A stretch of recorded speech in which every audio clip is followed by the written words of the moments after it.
and the winged peoples. And even more important, we should understand that he is also above all these things and peoples. When we do understand all this deeply in our hearts, then we will fear and love and know the Great Spirit, and then we will be and act and live as he intends. Close quote. We need to move away from exploitation and glorifying our own creation to exaltation and glorification and praise of God's creation as well. Reverend Thomas Berry has said, every being has its own interior, itself, its mystery, its numinous aspect. To deprive any being of this sacred quality is to disrupt the total order of the universe. Reverence will be total, or it will not be at all. Close quote. Animals are indeed living souls, or ensouled beings like us. Pythagoras insisted that animals share with us the privilege of having a soul, and Meister Eckhart contended the soul is not in the body, but the body is in the soul. The Hindu religion teaches that we and all creatures possess a spark of inherent divinity, the Atman.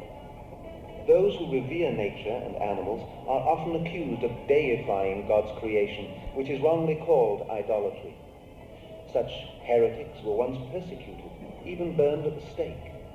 But to have reverence only for God and not for God's creation and created order is to be blind to God, to the God inherent as love, wisdom, and mystery, in a myriad wondrous manifestations that nature sustains. To have reverence only for an anthropomorphized God and not also for God's creation is surely the essence of idolatry. In Christianity, there are at least two saints, namely St. Eustace and St. Hubert, who early in their lives were noblemen who frequently went hunting. They both independently saw a vision of Christ on the cross between the antlers of a stag. This visionary experience, not unlike the Atman vision of inherent divinity in all living things of Hinduism, was their religious conversion away from wanton killing to helping alleviate the suffering of the world. As compassion is at the heart of Christianity, so it is the foundation of Buddhism. It was Gautama Buddha himself who said, "Friendship toward all creatures is the true religion." We share with other sentient life forms the will to live. Albert Schweitzer said that if we wish to understand the soul of an animal, we should attune our will to live with its will to live. St. Francis of Assisi, who called all animals our brothers and sisters, said, "A man knows only as much as he has suffered." We share with other sentient beings the kinship of suffering, which moves us towards empathy, humility, and respect, as well as commitment to the alleviation of their suffering under our dominion through compassion and benevolent action. Compassion leads us to the realization of the sanctity of life and also of its sacred unity, so that we may begin to live gently, conscientiously, in harmony and loving communion with all, living religiously. Religion is then not separate from everyday life. It is not simply a question of turning to religion to help the animal kingdom and to save the world. This would be no better than seeking some magical solution through philosophy, law, science, or technology. It is more a question of us becoming religious, living gently and in reverence of all life. This is not purely a philosophy, cause, or crusade. It is essentially a way of life, a way of feeling, sensing, thinking, and acting, such that one does not in any way limit the freedom, sanctity, and fulfillment of others. This is the gentle way of living in communion. We will begin to live in communion when we begin to empathize and see the world through the eyes of other animals, and when our self-centered worldview changes toward one of humility and kinship with all life. The view that animals are our brothers and sisters is equally the worldview of the American Indian as it was the teaching of St. Francis of Assisi, whose love and faith, according to legend, even enabled him to tame the feared wolf of Gubbio. religious leaders worldwide are now beginning to speak for the animals and nature. The World Week of Prayer, including the blessing of animals, are part of this spiritual movement to bring peace and harmony to the world and to restore the sacred unity between humanity and the rest of creation. The basic teachings of all the world's major religions lead us toward a humane planetary stewardship. Since animals are part of the same ecological community of Earth as we, are they not also of the same origin or breath of creation as we? Should they not therefore be embraced within the same circle of compassion that constitutes our moral community of humane concern, since to exclude them is to deny our own biological and spiritual nature, as well as our kinship with them, and by so doing, deny God. Humane planetary stewardship is now a spiritual and a survival imperative for all religions to promote by applying their scriptural teachings to the present conditions of animal suffering, by taking action to correct a multitude of abuses, and by extending the golden rule to promote respect for our fellow creatures on planet Earth, as well as for Mother Earth herself. And when we begin to perceive divinity in and through all things, humankind will be inspired and guided along the gentle way of planetary stewardship, and in one voice say, "Grant that I may feel you always in everything."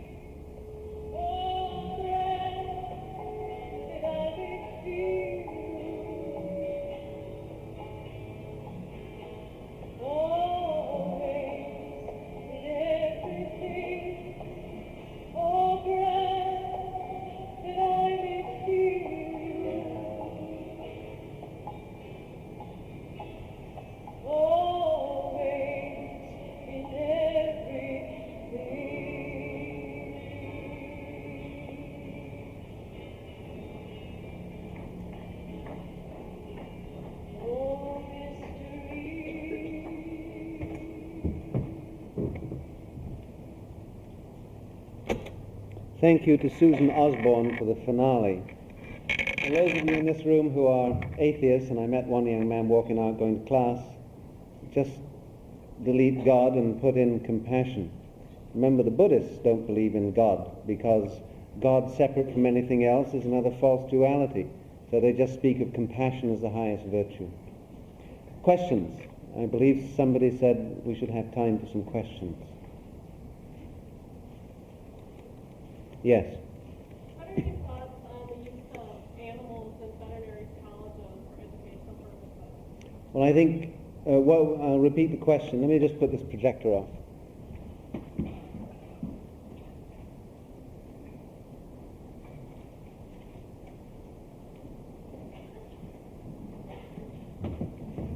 What do I feel about using animals in veterinary schools and other schools for educational purposes?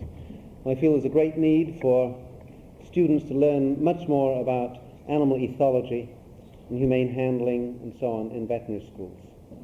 I feel it is completely wrong, and I think it's demeaning of the students to take perfectly healthy, normal animals and to injure them or to make them sick in the name of education. Medical students don't do this with normal, healthy human beings. And very few medical schools actually use live animals now in their classes. I think it's very demeaning of the profession to continue this. You can argue, well, the student is going to learn essential, vital skills like, pinning a fracture after breaking the dog's leg under anesthetic on the table. And, you'll never see a fracture like that in practice. Fracture is very different when the animal is running or hit by something. You have muscle tone and all kinds of variables. And you're not going to be any good pinning bones until you've done 40 or 50 anyway. Then there's the point, well, let's take these animals from the local pound or from a pound in the next state or county and launder them through a USDA agent and then get them to the school, because we've got to give the students something to do in order to feel that they're getting their money's worth from this education. And the argument goes, well, these animals from the pounds would have died anyway, and so we might as well use them. And anyway, other animals will benefit indirectly. Now, the same argument was discovered during the Nuremberg trials of the Nazi doctors, who said, well, the Jews would have died in the gas chambers anyway, so we did some experiments first for the benefit of humanity. It's the same rationalization. That one is fascist. Our attitude toward animals, that they are not ends in themselves, that are means to other ends, is biological fascism. It's wrong. Ethically. Regardless of the experiential value to the student. I'm more concerned about the desensitization to the student and the ultimate loss of professional dignity. But we have veterinarians who, during the week, stitch up animals that have been, shot and hit by cars. Then they spend the weekend blasting deer apart. We all kind of encapsulate and compartmentalize our ethics and our sensibilities. But compassion is a boundless ethic. We make no distinctions. Another question? Yes, sir. Frank. Yes. What are the advantages of eating less meat? We'll just spell it out. A lot of people say when they ask me, am I a vegetarian veterinarian? And yeah, it took me a while. But my main reason is not my own personal health, and there are many reasons for reducing meat consumption for health purposes. I'm really concerned about wildlife, because we take land away. The deforestation in this country in order to open land, and the deprairieization too, and the sucking out of the deep Ogallala aquifer to raise feed grains, also for export, has led to the decimation of this great continent. I've flown over it twice in the last 2 days, and I just see this vast tableland. It's an industrialized landscape, and highly intoxicated at that, with synthetic fertilizers. Nitrogen is another factor that destroys the ozone layer. And our pesticides just turn us into Mexican jumping beans, genetically speaking. It's pretty wild. So there's a strong ethical, ecological reason for reducing or stopping your meat consumption. There's also a humane one, too. There's no way on God's earth that a large number of animals being raised under intensive conditions can be given the kind of individual care and attention that is the tradition of humane animal husbandry. We don't speak of animal husbandry anymore. We call it animal management. Farmers are not called farmers or husbandmen. They're called producers. I'm not demeaning them. They're in a cruel bind. Another reason for cutting back is that a number of feed grains are imported from third world countries. So our meat consumption contributes indirectly to hunger abroad. Cash crops of soybean, for example, are grown in some South American countries. There was one, I think it was Colombia, where peasant people have been taken off their land by the military at gunpoint for the administration to raise soybeans that were exported into this country and turned into chicken feed by Purina Company.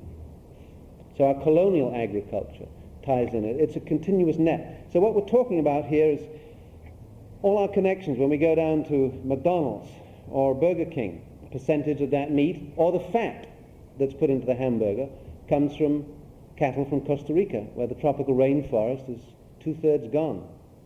There's a man there trying to rehabilitate it, but he calls it a biological wasteland. The livestock industry has caused that.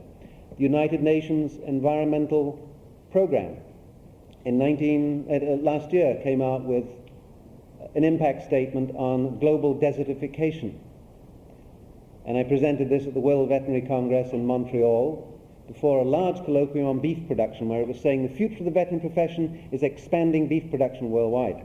About 600 people there, so I had a minute. I got up, showed my slide, and here's the flow diagram towards desertification. Increasing cattle, livestock population, veterinary services.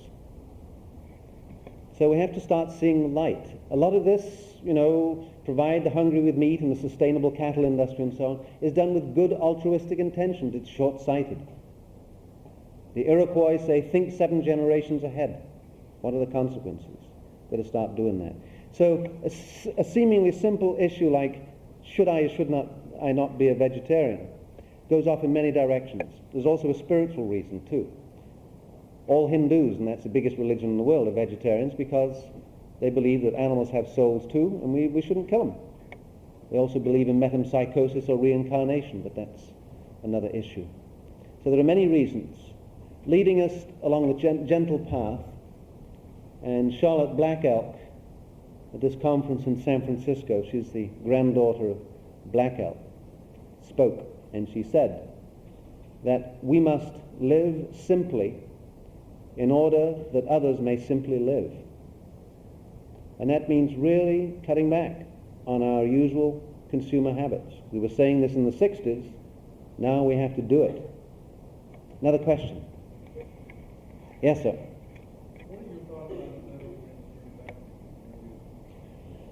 Genetically engineered vaccines downside safer, but again, what are they being used for?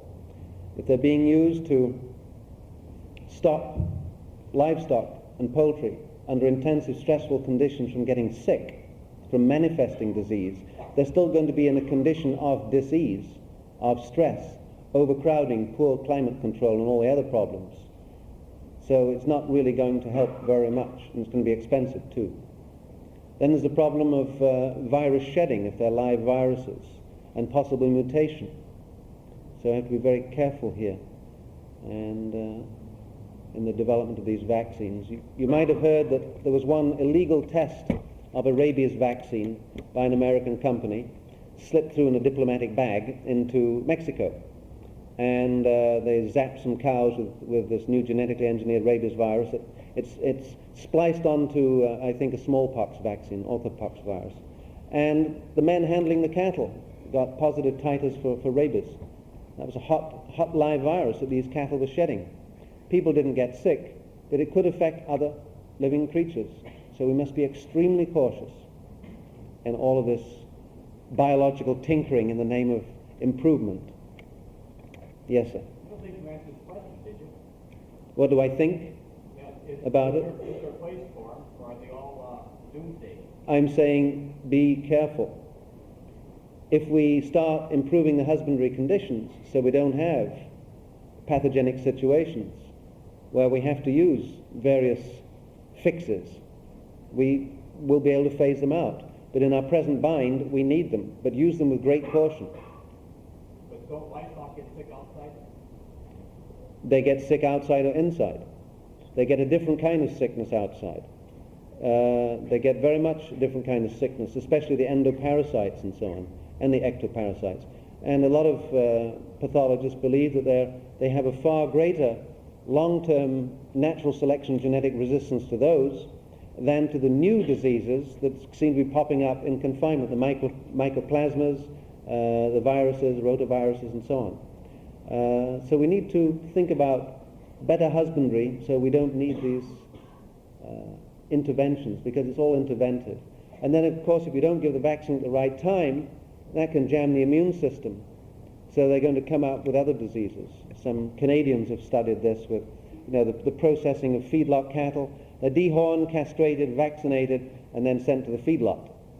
And there's just so much stress in their bodies that they succumb to a variety of diseases once they arrive there. And the vaccines make them more susceptible. It's the same with cats. If you give them feline distemper virus, if they're carrying feline leukemia, they're very likely to go down with it. So we must be very careful. And giving vaccines is a little bit like giving pesticides. We've got to be very cautious. Integrated vaccine application. Another question? Yes. One of your slides showed a picture of the protein produced per acre, and you have soybeans produce 360 pounds and wheat 20 pounds.